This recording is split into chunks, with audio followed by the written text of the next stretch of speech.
बागेश्वर धाम के पीठाधीश्वर धीरेन्द्र कृष्ण शास्त्री महाराज फिर से अपने बयानों को लेकर सुर्खियों में हैं। उन्होंने भगवान सहस्त्र अर्जुन के लिए एक टिप्पणी की है, जिस पर ताम्रकार समाज और कलचुरी समाज में गहरा आक्रोश है। इसी तारतम्य में कलचुरी समाज और ताम्रकार समाज ने पुलिस अधीक्षक कार्यालय पहुंचकर ज्ञापन दिया और मांग की कि बागेश्वर धाम के पीठाधीश्वर धीरेन्द्र कृष्ण शास्त्री अपने बयानों को वापस लें और समाज के लोगों से माफ़ी मांगें। अगर वह ऐसा नहीं करते हैं तो उनके खिलाफ एफआईआर की मांग भी समाज के लोग करेंगे। आइए सुनते हैं क्या कहा ताम्रकार और कलचुरी समाज के सदस्यों ने। हमारे जिले छतरपुर में स्थित गड़ा धाम है, उसके पीठाधीश है धीरेन्द्र कृष्ण शास्त्री महाराज, जिन्होंने हम है वंशी के जो राजा हैं पूर्वज राजा राजेश्वर शास्त्र बाहु अर्जुन महाराज, उनके विषय में बहुत ही निंदनीय शब्द बोले हैं। उन्होंने बोला है कि ये पुराने आताताई राजा थे और पुराने बलात्कारी थे। मैं उनसे निवेदन करूंगा कि आप बहुत अच्छे जानकार हैं, वक्ता अच्छे हैं और आपको पुराणों का ज्ञान भी है। उनकी जीवनी परिचय महाराजा हमारे जो शास्त्र बाहु अर्जुन जी थे, उनकी जीवन परिचय में कहीं भी उठा के देख लें कि वो आताताई थे या बलात्कारी थे, तो आप जनता को ये बताएं, ना कि जनता के मन में किसी भी समाज के लिए भेदभाव उत्पन्न करें और गलत बोलें। आप बोलते हैं हिंदू धर्म को एक करने के लिए, संपूर्ण हिंदुस्तान को एक करने के लिए, लेकिन आज समाजों को भांति भांति प्रकार से बांटते जा रहे हैं आप और व्यक्ति विशेष समाज को महान बनाना चाहते हैं। आपका कहाँ का उचित कार्य? आप ऐसी गद्दी पे बैठे हैं, आज आपको हिंदुस्तान नहीं समूचे विश्व में जाना जा रहा है, तो आप छोटी छोटी सी हरकतें करेंगे। आज हम उनके विरोधी नहीं हैं, हम उनके अंदर आँख मीच के प्रशंसा करने वाले लोग हैं, लेकिन आज ये स्थिति कैसे उत्पन्न हो गई कि आज हमें उनके खिलाफ बोलना पड़ रहा है।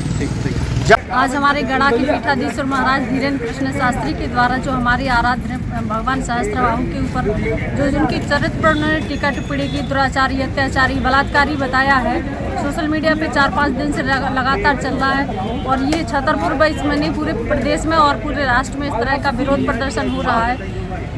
वो सनातन धर्म की बात करते हैं, हिंदू राष्ट्र की बात करते हैं, अच्छी बात है, लेकिन किसी एक वर्ग विशेष को खुश करने के लिए दूसरे किसी के आराध्य पर को इस तरह की टिप्पणी नहीं करना चाहिए। और आज तो हम लोग प्रतीकात्मक रूप से एक ज्ञापन देने आए थे कि जो उन्होंने टिप्पणी की है उसके एवज में वो माफ़ी मांग ले, नहीं तो हम लोग को उग्र प्रदर्शन करना पड़ेगा। आज हम लोग सिर्फ एक प्रतीकात्मक रूप से आए हैं। आज जब वो हिंदू राष्ट्र की बात करते हैं, हिंदुओं को एकत्रित करने की, और उसी में हिंदुओं के आराध्य को अपमानित करते हैं, सोशल मीडिया के माध्यम से उन्होंने एक वीडियो डाला है जिसमें हमारे हे क्षत्रिय वंश के राजा सहस्त्रबाहु अर्जुन महाराज के खिलाफ आपत्तिजनक शब्दों का उपयोग किया है, जिसके खिलाफ हमारा पूरा समाज आक्रोशित है। हमारे जो आराध्य सहस्त्रबाहु भगवान के घटक हैं, ताम्रकार समाज है, चाहे कलचुरी समाज हो, सभी लोग आक्रोशित है, संपूर्ण भारत में शक्ति प्रदर्शन कर रहे हैं। अगर उनके द्वारा माफ़ी नहीं मांगी जाती है तो आज प्रथम दृष्टया हम लोग आवेदन देने आए हैं। अगर उनको समय दिया जाता है, अगर वो नहीं करते हैं, माफ़ीनामा नहीं मांगते सार्वजनिक रूप से, तो हम लोग फिर शक्ति प्रदर्शन करने के लिए मजबूर होंगे। एफआईआर की भी मांग की है। एफआईआर की भी मांग की है हम लोगों ने कि उनके खिलाफ दंडात्मक कार्रवाई की। महाराज जी के द्वारा जो ये टिप्पणी की गई है, हमारे जो आराध्य सहस्त्रबाहु जी महाराज हैं, उनके बारे में कहा गया है कि ये बड़े ही आक्रांता के रूप में उनको दर्शाया गया है और ख़ासतौर से जो शब्द बोले हैं कि महिलाओं को बलात्कार करने कार्य, तो वो चीज़ उन्होंने जो शब्द बोले हैं वो हमारे पूरे समाज में रोष व्याप्त कर दिया है। ऐसे राष्ट्रीय संत को ये वाणी शोभा नहीं देती है। एक तरफ तो महाराज जी बोलते हैं कि हम राष्ट्र को एक करने की बात करते हैं और दूसरी तरफ ये बोलते हैं कि है वंश का राजा ऐसा था वैसा। भाई कुछ भी है, आपको सार्वजनिक रूप में ये चीज़ नहीं बोलनी चाहिए, जबकि वो चीज़ है ही नहीं। हमारे जो है वंश के सम्राट कहे जाते हैं और भगवान विष्णु के सुदर्शन चक्र के अवतार हैं, तो उनके बारे में आप ये चीज़ बोल रहे हैं, ये सरासर अनुचित है।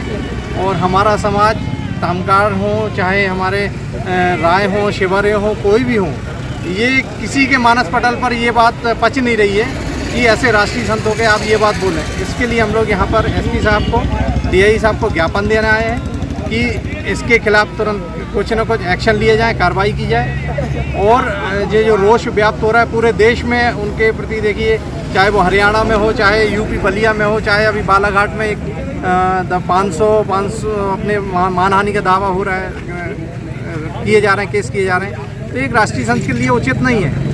तो मैं हमारे पूरे समाज के साथ यही चाहता हूँ कि महाराज सार्वजनिक रूप में सामने आकर माफ़ी मांगे और ये इस बात का खंडन करें। आज ये राष्ट्रीय कल्चरी एकता महासंघ के जो प्रतिनिधि हैं उनकी तरफ से आज ज्ञापन दिया गया है और ये ज्ञापन जो पंडित धीरेन्द्र शास्त्री जी हैं जिनकी सभा अभी सागर जिले में चल रही है, उसमें इनका कहना है कि इनके भगवान के बारे में कुछ आपत्तिजनक चीज़ें बोली गई हैं। इस आवेदन को हम लोग जांच में लेंगे और जांच अनुसार इसमें विधि सम्मत कार्रवाई की जाएगी। क्या मांग की है सर? इसमें कई चीज़ें हैं, अभी इसको जांच में लेंगे क्योंकि उनके द्वारा कुछ बताया गया सोशल मीडिया फेसबुक में अपलोड करना, तो ये सब इलेक्ट्रॉनिक एविडेंस जो इनके पास होंगे वो भी लेंगे और साक्ष्य अनुसार कार्रवाई की जाएगी।